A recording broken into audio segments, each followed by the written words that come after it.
voudrais sincèrement vous remercier d'être venus nombreux ce matin pour échanger avec moi sur les enjeux, les défis et les perspectives de la proposition de loi Diagne,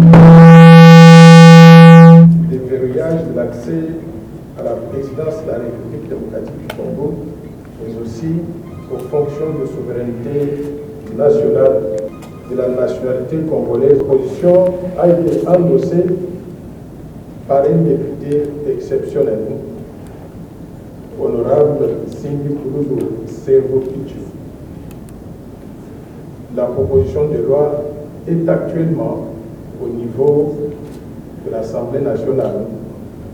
Elle a été dans le bureau d'études et j'ai compris qu'elle doit se trouver au bureau du président Bosso, qui attend le moment de pouvoir la soumettre au débat sociaux qui faisaient état du rejet de notre proposition de loi. Ces informations-là sont fausses.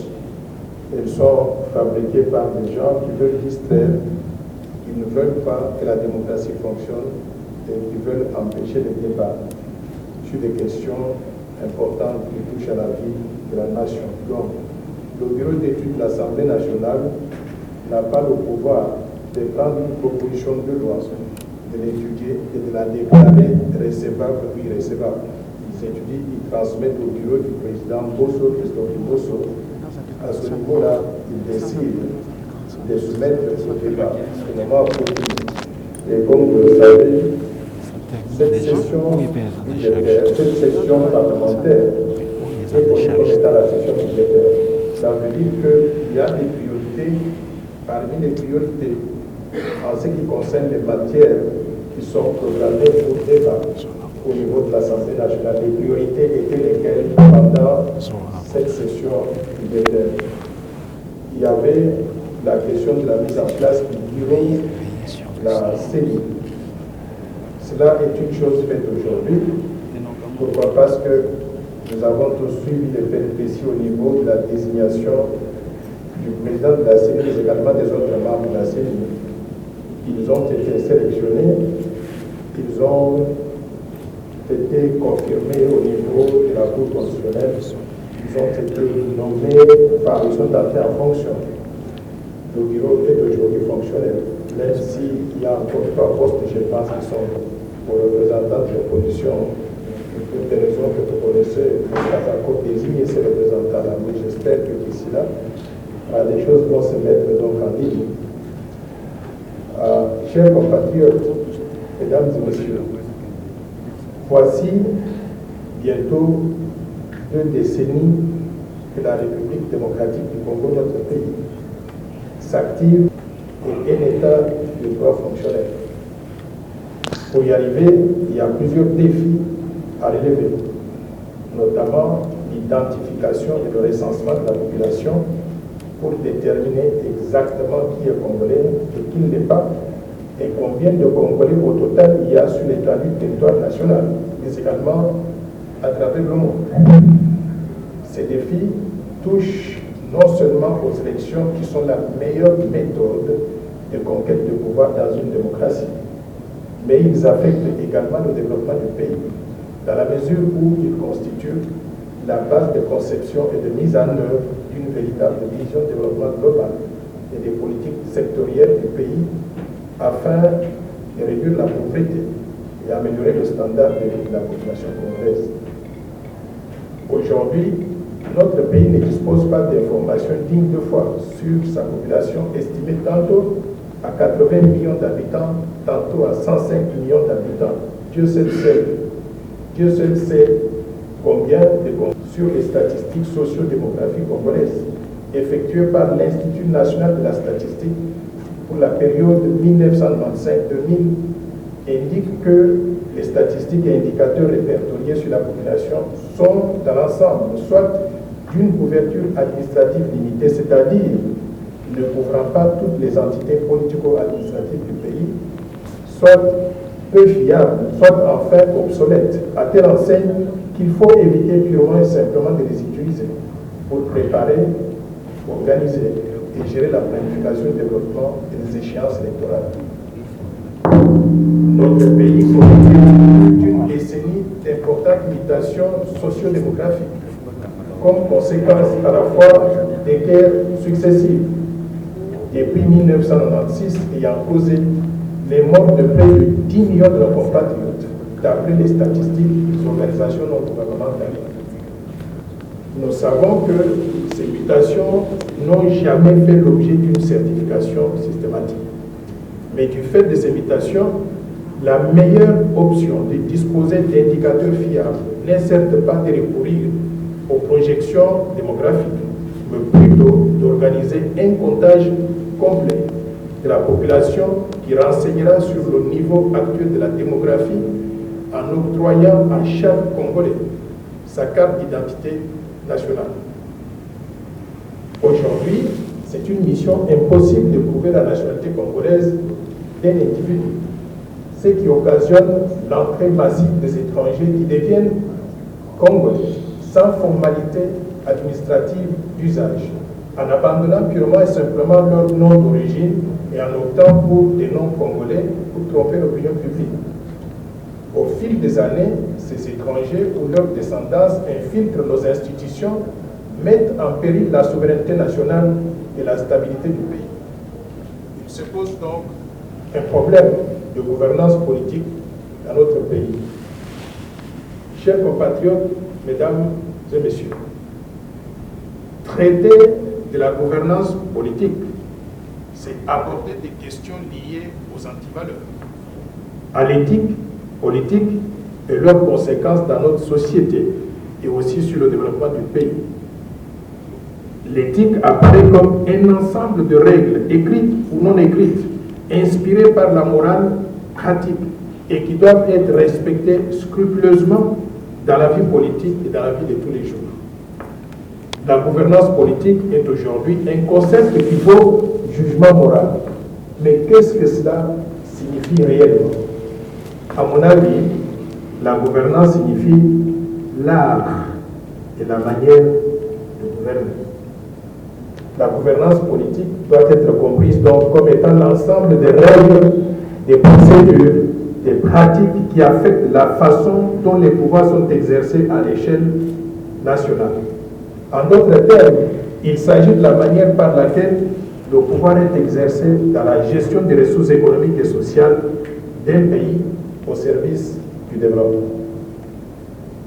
Pour une gouvernance saine, certaines institutions de l'État déjà mises en place doivent fonctionner normalement dans notre pays, sans entrave ni télescopage, et suivant des mécanismes de fonctionnement reconnus universellement et acceptés par le peuple.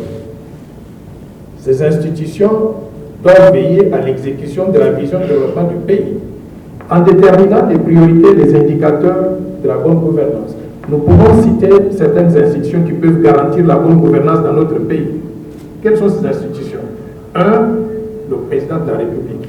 Il est le garant du bon fonctionnement des institutions. En cas de blocage, tout le monde le regarde. C'est lui qui doit pousser sur le bouton.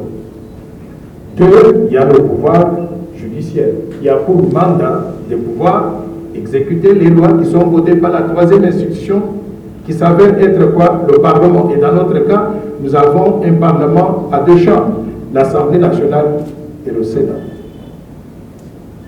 Tout le monde, aujourd'hui, se plaint que ça ne marche pas dans le pays. Nous voulons tous le changement. Mais nous voulons, en d'autres termes, la rupture par rapport à la mauvaise gouvernance politique et économique et aux antivaleurs que nous avons accumulées pendant plusieurs années. Nous devons arrêter la continuité du mal et opter obligatoirement pour le changement qualitatif de notre population sur tous les plans. Nous devons lutter contre des antivaleurs qui minent notre pays et notre société. Et pour lutter contre ça, qu'est-ce qu'il faut faire? Il n'y a pas d'autre secret que de restaurer l'état de droit avec toutes les fonctions régaliennes. Pour combattre les antivaleurs et instaurer la bonne gouvernance politique, les dirigeants de la RDC devront se soucier de faire transiter l'être humain, c'est-à-dire le citoyen congolais, vers sa pleine citoyenneté par l'éducation aux vertus et aux principes de la République et de la démocratie. Nous devons restaurer l'état de droit pour permettre à chaque Congolais de vivre d'après les principes qui sont socialement acceptables et d'après les lois qui s'imposent à tout le monde, sans exception. La bonne gouvernance politique est une œuvre humaine, perfectible. Il n'arrivera pas un jour où on va dire aujourd'hui nous avons la meilleure gouvernance et on s'arrête là-bas. Nous devons l'améliorer tous les jours. Pour l'instaurer dans notre pays, nous devons commencer par quoi? Par mettre l'homme qu'il faut, à la place qu'il faut, et en le tenant responsable de ses actes dans la conduite des affaires de l'État. Pour cela, il faut des hommes et des femmes qui soient 100% loyaux au pays et à la population. J'insiste et je souligne, loyaux, c'est-à-dire la loyauté au pays, elle est très importante. On ne peut pas être citoyen d'un pays et avoir impiété dans un piéteur. Quand ça marche, on est congolais. Quand ça ne marche pas, on est originaire de notre pays. Ça ne peut pas être comme ça. Mes chers compatriotes, mesdames et messieurs, eu égard aux enjeux d'infiltration et au souhait de réduire les risques pesant sur notre pays, j'ai proposé la loi sur le verrouillage de l'accès à la fonction de président de la République et aux fonctions de souveraineté nationale, et aussi sur l'irrévocabilité de la nationalité congolaise d'origine. Je sais que ce sujet est très passionnant, car il touche le cœur même de la RDC en tant que pays indépendant et souverain. C'est un sujet qui soulève beaucoup de passion, car les opinions de ceux qui sont pour et contre sont très fortes. Mais quelles que soient nos divergences de point de vue, je veux que les discussions d'aujourd'hui sur ce sujet se fassent de façon civilisée, de sorte que chacun donne son point de vue et ses suggestions en respectant surtout les sentiments, la fierté et la dignité des autres. Chers compatriotes, mesdames et messieurs, je voudrais qu'on ne donne pas d'interprétation péjorative à la proposition de loi que j'ai faite, qui n'a rien à voir avec ce que certains détracteurs ont appelé la congolité, et ne vise rien d'autre que la protection de la souveraineté nationale et l'intégrité territoriale de notre pays.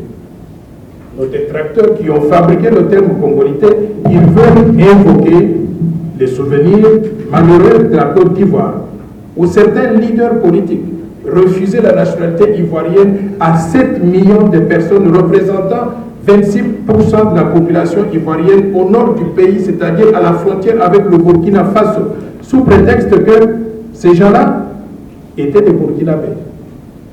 Nous n'avons pas un problème similaire en République démocratique du Congo pour parler de la congolité, car la loi proposée n'enlève la nationalité congolaise à personne parmi les Congolais.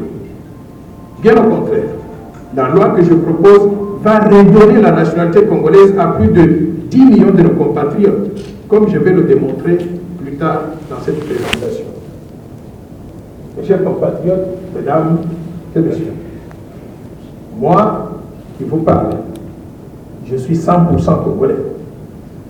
La RDC est la terre de mes parents, grands-parents, arrière-grands-parents et arrière-arrière-grands-parents. Du côté de mon père, mais également du côté de ma mère, tous originaires de la Lomami, au centre de la République.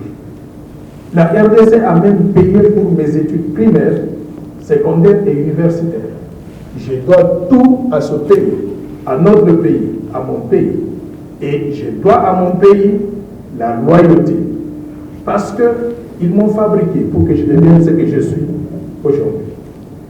La terre de nos ancêtres, elle est sacrée. Tous, nous devons la protéger parce que c'est notre patrimoine commun et nous devons défendre la souveraineté, l'intégrité et la pérennité de notre pays. Car c'est le seul pays au monde dont nous sommes propriétaires à 100% et que personne ne doit nous arracher sous quelque subterfuge que ce soit. Mes chers compatriotes, mesdames et messieurs, personnellement, je suis très préoccupé par la misère de la population congolaise et le niveau de développement de notre pays.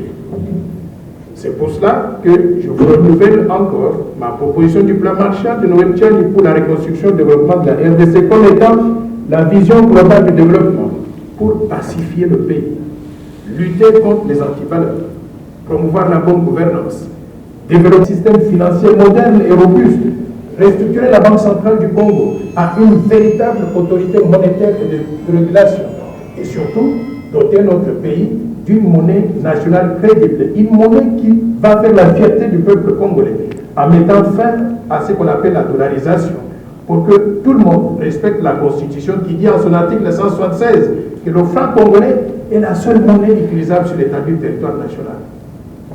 La finalité de mon plan Marshall pour la reconstruction de la RDC est de développer le pays et d'éliminer la pauvreté dans laquelle croupit notre population aujourd'hui. Et le plan Marshall, actualisé après la Covid-19, est orchestré pour sortir la RDC du sous-développement et en faire un pays émergent à l'espace de 15 ans. Le coût total de ce plan est de 1000 milliards de dollars sur 15 ans pour faire progresser le PIB, le produit intérieur brut, de 458 dollars aujourd'hui, un niveau très bas et ridicule, à au moins 15 000 dollars en l'espace de 15 ans, en créant au passage des emplois et des opportunités pour tous les Congolais et en améliorant considérablement les standards de vie de tous nos concitoyens. Ceci est tout à fait possible, car personnellement je suis convaincu que l'impossible n'est pas congolais. Mais nous ne pourrons réaliser ce rêve que si la RDC continue à rester un pays souverain dont le destin se trouve dans les mains de ses filles et de ses fils, tous ensemble. Chers compatriotes, mesdames et messieurs, pour préserver la souveraineté nationale, l'intégrité territoriale, la cohésion nationale et la paix durable, je propose que la fonction de président de la République démocratique du Congo soit réservée aux Congolais d'origine, nés de mères et de pères congolais d'origine. La suite logique du verrouillage de l'accès à la présidence exige la même portée de la nationalité au dauphin constitutionnel du président de la République, c'est-à-dire le président du Sénat. Le verrouillage doit aussi couvrir quelques postes de souveraineté nationale, qui sont lesquels? Le président de l'Assemblée nationale, le haut commandement militaire, le haut commandement du commissariat général de la police, le directeur général des migrations, l'administrateur général de l'Agence nationale des renseignements, les hauts magistrats de la République, le Premier ministre et les ministres régaliens, c'est-à-dire les affaires étrangères, l'intérieur, la défense, la justice et les finances. Le verrouillage doit aussi couvrir les gouverneurs des provinces, le gouverneur de la Banque centrale du Congo, le président de la Commission électorale nationale indépendante. En plus de ces postes-là qui sont verrouillés, il faudra appliquer les mêmes dispositions aux épouses de tous les postes de souveraineté. On ne peut pas avoir un président de la République démocratique du Congo qui représente la souveraineté nationale et en même temps, il est marié à une Russe. Ça ne se fait pas. Nous devons verrouiller aussi les épouses de tous ces postes de souveraineté. Mes chers compatriotes, mesdames et messieurs, beaucoup de compatriotes ont déjà compris les enjeux du fait de l'infiltration au sommet de l'État depuis plusieurs décennies et soutiennent cette proposition de loi. Mais il faut s'y attendre dans une démocratie. Il y a quelques compatriotes qui s'y opposent en avançant comme argument d'une part que la loi proposée serait discriminatoire parce qu'elle écarterait une partie des Congolais et certains candidats potentiels aux élections de 2023. Et d'autre part, qu'il y a des sujets plus importants et plus urgents sur lesquels on devrait s'attarder, notamment la misère dans laquelle vit la population congolaise aujourd'hui. Je tiens à répondre tout de suite à cette dernière préoccupation, en vous rappelant que c'est pour faire face aux préoccupations de misère et de pauvreté de la population que j'ai aussi proposé le plan Marshall de Noël Tchani pour la reconstruction et le développement de la RDC, dont je vous ai exposé les grandes lignes au début de cette présentation. J'inviterai d'ailleurs notre Assemblée nationale, si les députés sont intéressés, j'irai faire la présentation de ce plan là-bas, afin qu'on puisse peut-être l'adopter comme étant la vision globale de développement qui peut réunir tout le peuple congolais. Et nous allons travailler pour sa mise en œuvre progressive au fil des 15 prochaines années. Chers compatriotes, mesdames et messieurs, ma proposition de loi, elle est importante parce qu'elle porte sur un aspect crucial de la vie de notre pays, c'est-à-dire l'accession aux plus hautes fonctions de souveraineté du pays, d'acquisition, de perte, ni de recouvrement de la nationalité congolaise. et l'échange donc lié à la nationalité de ceux qui sont déjà congolais actuellement. L'article 10 de la Constitution de la République démocratique du Congo dispose à cet effet que la nationalité congolaise est une et exclusive. Elle ne peut être détenue concurremment avec aucune autre nationalité. La nationalité congolaise est soit d'origine, soit d'acquisition individuelle. Un Congolais d'origine, toute personne appartenant aux groupes ethniques dont les personnes et le territoire constituent ou constituaient ce qui est devenu le Congo présentement, la République démocratique du Congo à l'indépendance. Il y a même une loi organique qui détermine les conditions de reconnaissance, d'acquisition, de perte et de recouvrement de la nationalité congolaise. Mes chers compatriotes, mesdames et messieurs, outre le verrouillage de haute fonction de souveraineté, j'ai également proposé la révision de cet article pour permettre aux Congolais ayant acquis des nationalités étrangères de recouvrer la nationalité congolaise d'origine, que personne d'entre nous ne doit perdre.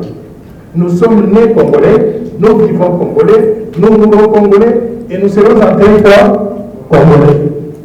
Sur le territoire national, tout Congolais devra se soumettre aux lois congolaises, aux lois de la République, sans aucune possibilité d'invoquer une quelconque immunité du fait de la détention d'une nationalité étrangère.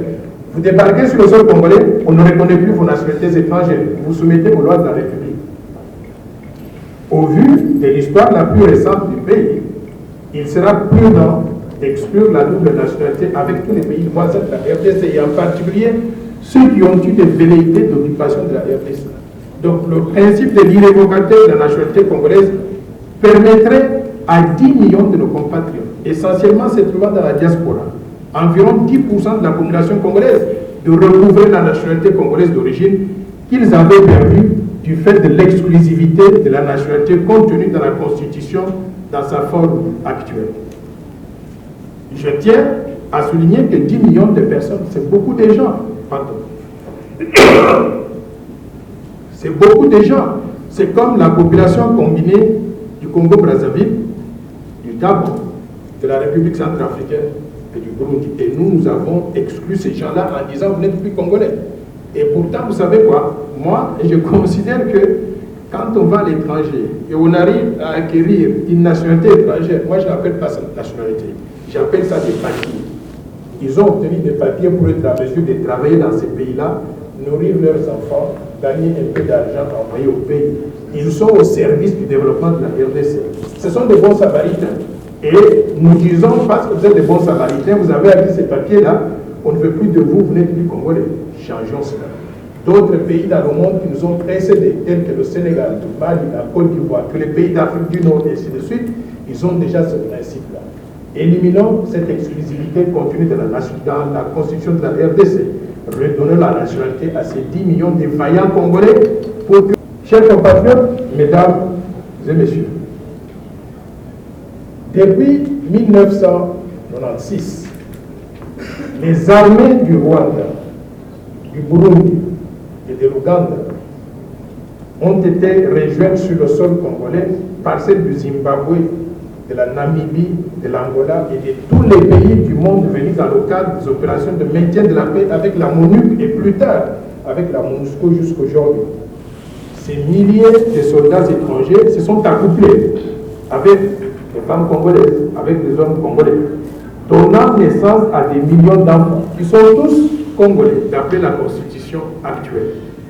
Nous acceptons tous ces enfants-là comme congolais. Ils ont droit à tout dans notre pays. Et ils sont les nôtres. Ce sont nos enfants. Sauf que, pour des raisons de souveraineté nationale, nous devons restreindre l'accès à la présidence de la République et aux fonctions de souveraineté nationale en les réservant exclusivement aux Congolais d'origine nés de mères et de pères congolais d'origine. Ceci nous éviterait l'infiltration au sommet de l'État à travers les compatriotes qui auraient des loyautés partagées entre la RDC, de leur mère ou de leur père, et les pays étrangers de leurs autres parents, ou vice-versa. Chers compatriotes, mesdames et messieurs, cette proposition de verrouillage que je porte essentiellement sur les conditions d'accès à la fonction de président de la République, c'est-à-dire les critères qui doivent être remplis pour être candidat au poste de président de la République, n'est-ce pas? Pour le moment, ces critères sont définis par l'article 72 de la Constitution de la RDC, qui dispose ce qui suit. Nul ne peut être candidat au poste de président de la République s'il ne remplit pas les conditions ci-après. 1. Posséder la nationalité congolaise d'origine. 2. Être âgé de 30 ans au moins.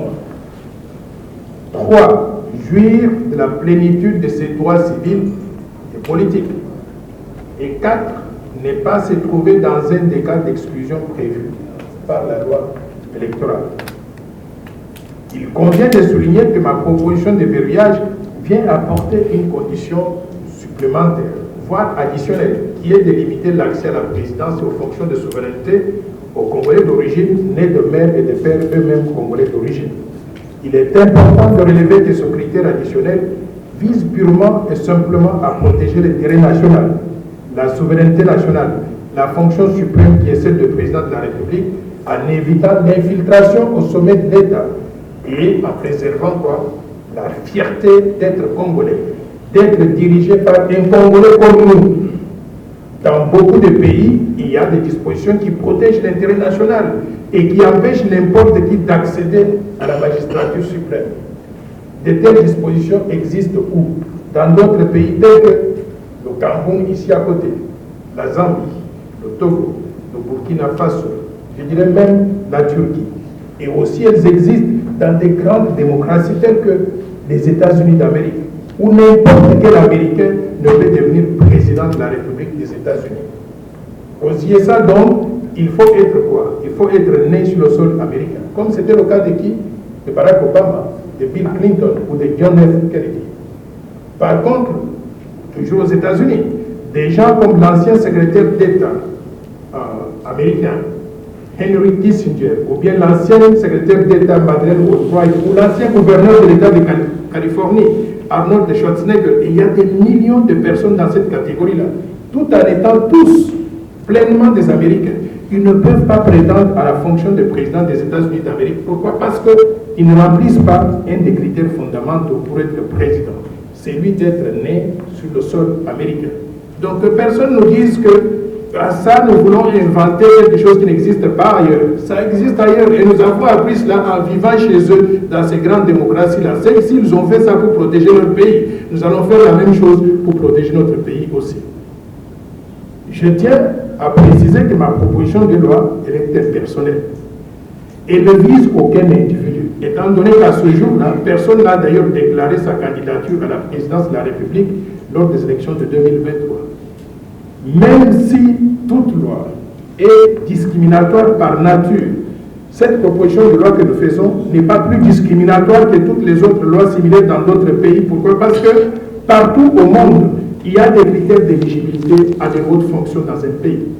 Ces critères sont déterminés et discutés à l'avance. Et dès qu'ils sont adoptés par le Parlement et promulgués par le président de la République, ces critères s'appliquent à tout le monde, sans distinction, sans exception et sans discrimination. C'est ainsi que dans la plupart des temps, dans la plupart des pays, il y a par exemple le critère de l'âge. En France, par exemple, pour être candidat au poste de président de la République française, il faut avoir au minimum 18 ans. Mais dans notre pays, on considère qu'à 18 ans, on est encore trop gamin, on ne peut pas diriger donc la République. On a mis cet âge-là à 30 ans. Est-ce qu'on peut dire qu'en France, on a créé la discrimination par rapport à ceux qui n'ont pas encore atteint l'âge de 18 ans, ou au Congo, par rapport à ceux qui n'ont pas encore atteint l'âge de 30 ans? Non, c'est un critère, on s'est mis d'accord, ça a été approuvé par l'Assemblée et ça s'applique à tout le monde. C'est ça que nous allons faire aussi avec cette proposition de loi. Il convient de noter qu'en RDC, les conditions prévues par la Constitution sont complétées par des critères opérationnels qui sont prévus par la loi électorale. Il y a la loi qui a été révisée et j'ai compris qu'elle sera encore révisée cette fois-ci. Donc quand on révise là, il faut qu'on en profite une fois pour toutes pour qu'on enseigne cette disposition de père et de mère dans notre Constitution, mais également dans la loi électorale. C'est cette loi-là qui détermine par exemple le montant de la caution à déposer par tout candidat aux élections présidentielles. avec l'exigence, par exemple, de caution qu'il faut 100 000 $ pour être candidat à la présidence. Vous savez combien de gens on a exclu de la présidence de la République? 99,9% des Congolais ne peuvent pas réunir 100 000 $ pour être candidat. Donc il y a de la discrimination, mais c'est une discrimination positive, parce que sinon on crée l'anarchie et on ne sait plus gérer cette anarchie-là. Chers compatriotes, mesdames et messieurs, est-ce que ma proposition de loi elle est opportune? Est-ce qu'il faut la faire maintenant? La réponse c'est oui. Lorsque la souveraineté du pays est menacée, il n'y a pas de meilleur moment que d'agir immédiatement, car si le risque d'infiltration se réalise au niveau du sommet de l'État, ce sera trop tard pour sauver notre pays. C'est lui qui aura infiltré donc les institutions de la République. Qu'est-ce qu'il va faire? Il va en profiter pour balkaniser la RDC, pour changer des lois, pour mettre les Congolais en situation d'esclavagisme dans leur propre pays. Et nous allons commencer à nous battre comme avant l'indépendance, pour recouvrer l'indépendance. On ne peut pas prendre ce risque-là. On a vu le risque aujourd'hui, on va le gérer aujourd'hui en adoptant cette loi-là, à l'urgence d'ailleurs. Donc le timing de ma proposition de verrouillage coïncide avec d'autres réformes qui sont proposées par des organisations telles que la CENCO des catholiques, les CC des protestants ou certaines églises des rebelles qui ont présenté des feuilles de route, des réformes qui touchent à la Constitution, à la loi électorale et aussi à d'autres textes légaux dans ce domaine ici, notamment la loi sur la nationalité. Ces réformes sont en cours actuellement.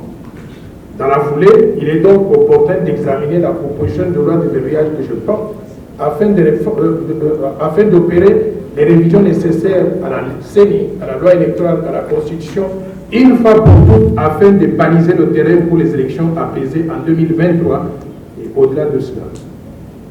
Chers compatriotes, mesdames et messieurs, si ma proposition de loi est adoptée par l'Assemblée nationale et promulguée par le président de la République, la RDC ne prendrait plus de risques de donner la magistrature suprême et d'autres fonctions de souveraineté à des personnes dont le cœur, le sang, l'allégeance et la loyauté sont ailleurs à défaut du corps physique dans notre pays.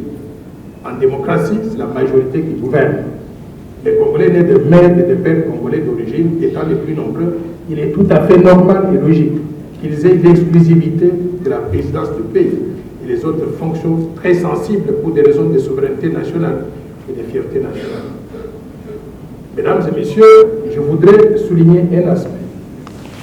Je n'ai pas inventé la roue en proposant cette proposition de loi sur le verrouillage de l'accès à la présidence de la République. Il y a certaines fonctions de souveraineté.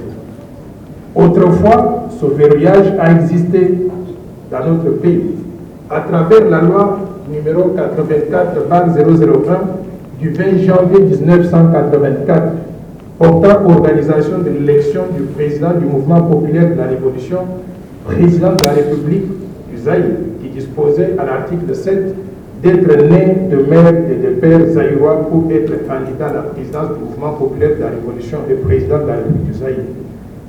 Nous pouvons aujourd'hui voir cette même disposition qui était initiée par le président Mobutu Sese Seko être reprise dans certaines lois, notamment la loi sur la Banque centrale du Congo, à son article 40, qui stipule que le gouverneur de la Banque centrale du Congo doit être congolais d'origine, né de mère et de père congolais d'origine.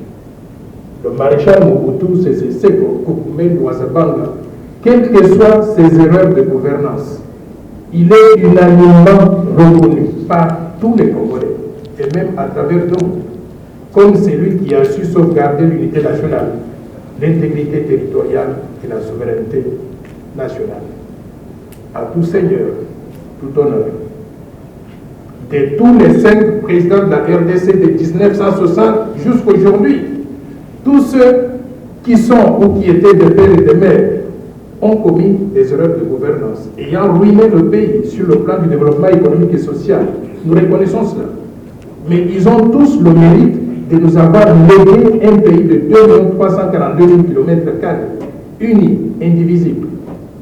Ils ont su protéger la souveraineté nationale et l'intégrité territoriale, malgré les velléités de balkanisation entretenues et soutenues par des pays étrangers. Et pour cela, je voudrais leur rendre un hommage mérité. Ils le méritent. Notre pays reste intact, malgré toutes ces tentatives de nous diviser. Ce sont des Congolais, des pères et des mères. Ils ont commis des erreurs de gouvernance, nous reconnaissons cela. Nous ne sommes pas un pays très prospère aujourd'hui à cause de ces erreurs de gouvernance. Mais notre pays reste quoi? Uni, indivisible. Et personne donc ne peut leur refuser d'avoir réalisé cet exploit. Contrairement à la campagne de diabolisation et des mensonges entretenus par nos détracteurs, il convient de signaler qu'il n'y a rien de xénophobe, de naziste, de séparatiste, de sécessionnistes, de racistes, de tribalistes, d'anti-Demi-Dakar, d'anti-albinos, d'anti je ne sais quoi, dans cette proposition de loi que je propose. Tous les Congolais, quelle que soit leur catégorie, ils sont mes compatriotes. Et je les aime tous profondément, de la même façon. Et je ferai tout pour que chacun d'eux soit protégé et vive en paix et en sécurité dans notre pays. Et je ferai même tout pour que chacun s'épanouisse comme il se doit et jouisse de tous ses droits civiques, politiques, économiques, culturels et humains dans notre pays. Les restrictions que je suis en train de proposer, elles sont bonnes pour le pays. Elles sont bonnes pour chacun d'eux. Et tous les Congolais ont quelque chose à gagner de la loi que je propose, étant donné que la souveraineté est un bien précieux sans lequel la RDC cesserait d'exister en tant que pays. Faisons le nécessaire pour protéger notre patrimoine commun tout en le préservant pour les générations futures. Car nous allons passer. Mais qu'est-ce que nous allons léguer pour les générations futures?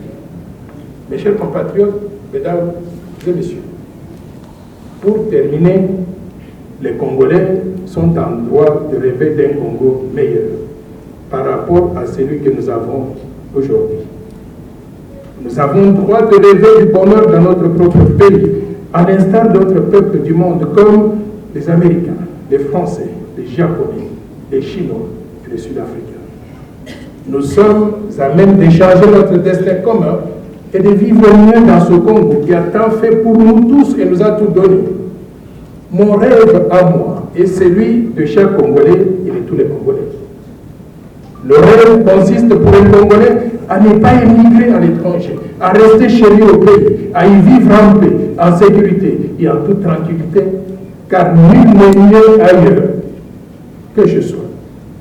Le rêve pour la jeunesse congolaise est d'étudier au Congo dans de bonnes conditions pour acquérir des connaissances permettant d'être compétitif par rapport aux autres citoyens du monde devenus un village planétaire aujourd'hui. Le rêve est d'avoir des soins médicaux de haute qualité en RDC et de vivre mieux et le plus longtemps possible.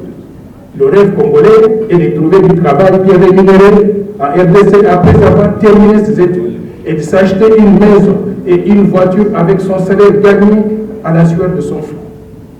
Le rêve est de rouler dans sa voiture sur des autoroutes allant de Bobo en Gandajika, de Sakania à Zomo, de Nisala à Béni, de Goma à Kikwit, de Lodj en Kamba, de Lubumbashi à Kinshasa ou de chez soi à n'importe quel coin de la République. Le rêve est de manger à sa faim et de nourrir et habiller sa famille dignement, d'acheter des produits fabriqués en RDC sur base de la terre congolaise.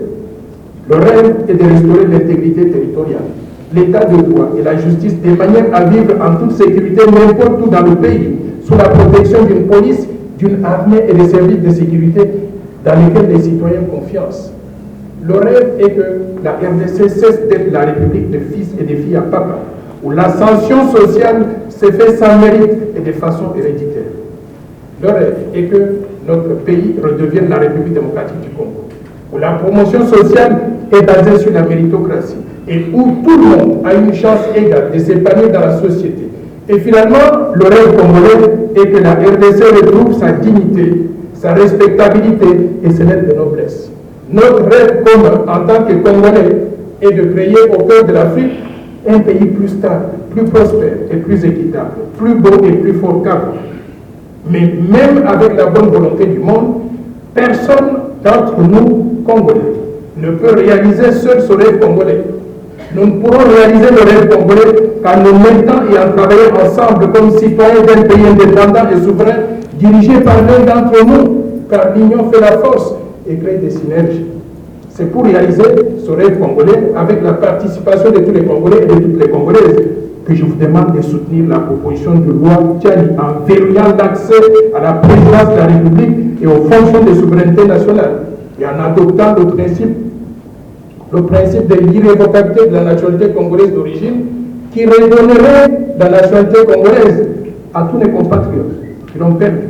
De cette façon-là, nous allons réunir toutes les ressources humaines, des qualités qui sont éparpillées à travers le monde pour développer le pays. Nous ne devons perdre aucun Congolais. C'est en privilégiant l'intérêt collectif que nous bâtirons un pays où il fait bon vivre partout, un pays qui donne des chances égales à chacun et chacune de nous, sans exception et sans discrimination, conformément aux vœux et à la vision de Patrice Emery Lumumba et d'autres martyrs de l'indépendance qui ont été assassinés ou tués pour notre souveraineté nationale. Je vous remercie de votre aimable attention. Je suis de père et de mère. Bonjour monsieur. Bonjour. Comment vous allez?